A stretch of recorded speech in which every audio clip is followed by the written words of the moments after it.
Renta básica para sobrevivir, cuarentena para prevenir y vacunas ya para no morir son las medidas que varias organizaciones y redes sociales, políticas y académicas exigen que se implementen para enfrentar la pandemia.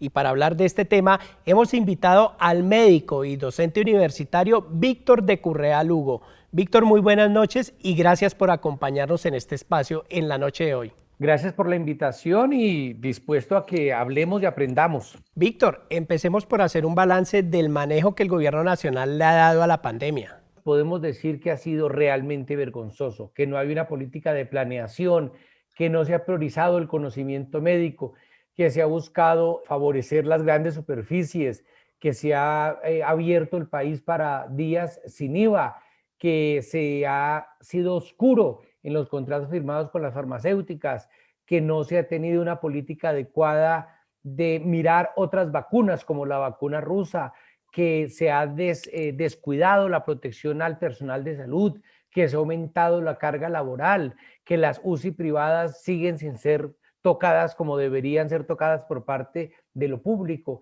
que las EPS siguen haciendo su agosto, que los médicos y el personal de salud en general sigue en unas condiciones laborales profundamente vulnerables, que el 89% de los muertos por COVID corresponden a los 3 estratos más pobres. Y bueno, ahí nos podríamos quedar un buen rato dando ejemplos. ¿Por qué y de dónde sacamos la afirmación de que el manejo ha sido vergonzoso? Si bien es cierto que todos debemos protegernos para evitar el contagio, ¿no se está vendiendo el discurso del autocuidado como la única salvación? El problema central al que nos encontramos es que el gobierno, dentro de una lógica neoliberal, nos ha hecho creer que las circunstancias y el contexto no existen.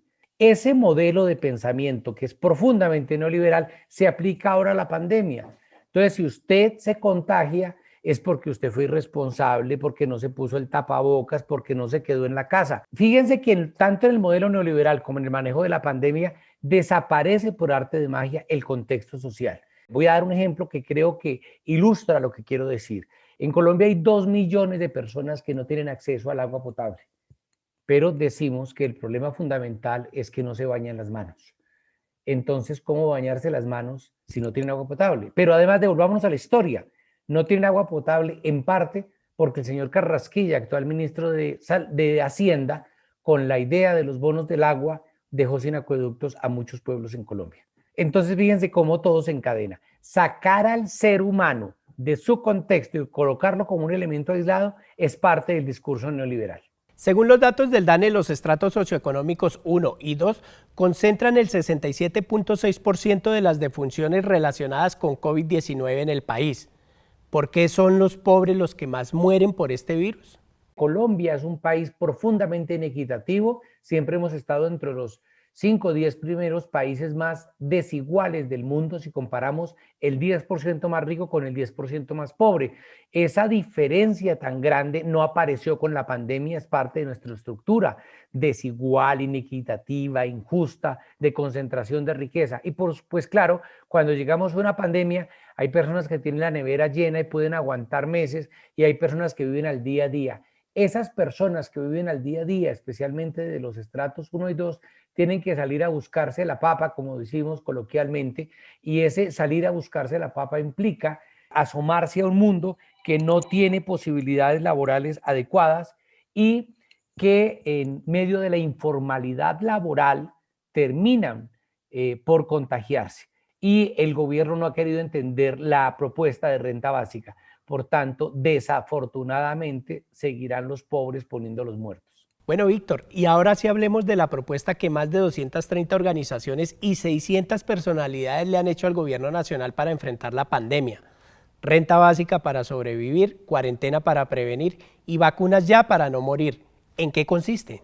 Creemos que las 3 cosas son interdependientes. De nada sirve que nos encerremos en la casa si no hay una garantía de comida y de nada sirve una garantía de renta básica y una cuarentena si no acompañamos con unas medidas que a mediano plazo podrían resolver el problema, que es el problema de la vacuna. Plata hay. Colombia es un país de renta media. Esto no es Somalia. No nos digamos mentiras. Hay plata, lo que pasa es que está mal repartida. Y se puede hacer llegar a las comunidades.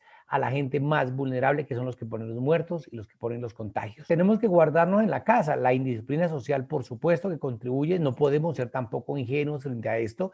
Se ha probado en muchos países del mundo. La cuarentena puede ser horrible, pero es una medida salvadora. Ahora, lo que no se puede y lo que es inhumano y antiético es pedir cuarentena si no hay renta básica, si la nevera está desocupada o la alacena está vacía.